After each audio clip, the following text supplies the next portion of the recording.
As a new Christian many years ago, I enrolled in an evangelism explosion training course. The classroom instruction was revolutionary for me. But what really changed me was not just the instruction, but there was what they called an OJT. I had no idea what an OJT was. Only later I figured out that was on-the-job training. It was sort of an internship where not only sitting in the class and learning about evangelism, but we actually went out and engaged people with the gospel, not on our own, but in that OJT, that on-the-job training, that internship context. And I remember as a brand new Christian going with some veteran believers, at least in my mind they were probably just a couple of years older than I was at the time. And I learned as much by actually going out in that internship context as I did sitting in the classroom. And the classroom was great, it was revolutionary, but it was getting out there with someone older, more mature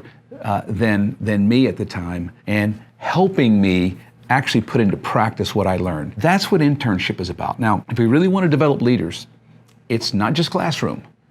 It's not just the relational impartation, but there's this internship idea, and sometimes internships are formal. It's a certain period of time, and there's even contracts for it. Other times it's informal. I've actually had people in internship situations and they didn't know it. I just didn't tell them, but it was internship. It was helping them learn, feet on the ground, actually putting into practice what we were learning in the classroom. Other times we've had interns who were signed up for a 3-month internship or maybe a summer internship. Sometimes students, before they go into campus ministry, will spend the summer in an internship situation. It's not just a thing of ministry. A lot of businesses do that, but I think in the business world, too often, interns are simply free labor, people who are running around doing menial tasks. But I think when we're talking about really developing leaders, internship is not just free labor. It's not just someone to do the menial tasks that someone else doesn't want to. But we have to see it as giving people significant leadership responsibility, significant leadership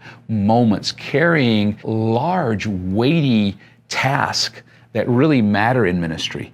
And will they mess it up? Usually. Will they make mistakes? Absolutely. But that's what senior leadership exists for, to help solve some of those problems and to help clean up some of the messes that we all made as younger leaders and continue to make even as older leaders. And so let me encourage you, if you want to solve your leadership shortage, internship is a part of the process. It's not the answer, but it's part of the answer. The idea of internship and on-the-job training is not foreign to the Gospels. In Matthew 4, when Jesus called his original disciples, he called them to an on-the-job training type of relationship. Certainly, there were times of instruction. There were great moments of impartation from Jesus, but there was also that on-the-job training. They went with him. They didn't just sit in classrooms and learn, but as he went, they were with him. In fact, he said from the beginning, "Come and follow me, and I will teach you to fish for men." And so there was that follow and teach.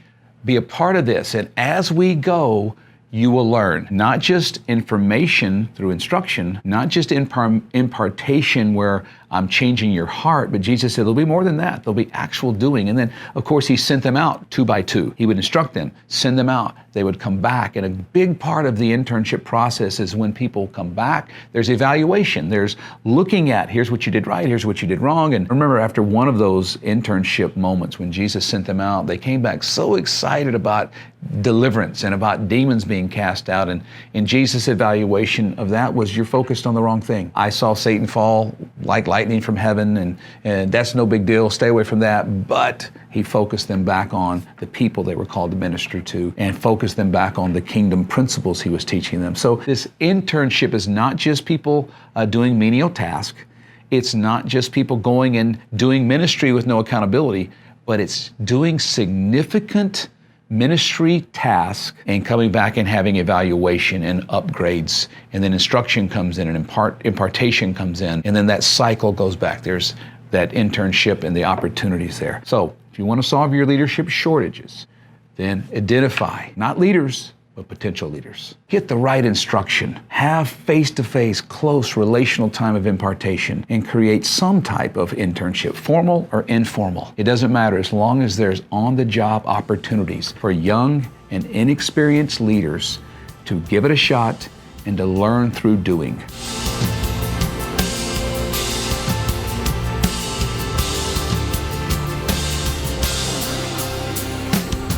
Hey, Carlos, what's that intern's name? Whoever, it doesn't even matter. Can you get him to get me some more coffee? And my dry cleaning is in the car. Can he take it down to that, whatever that place is? And listen, that last intern was not good. He wasn't fast enough. Fired him already. Okay, great. Thank you.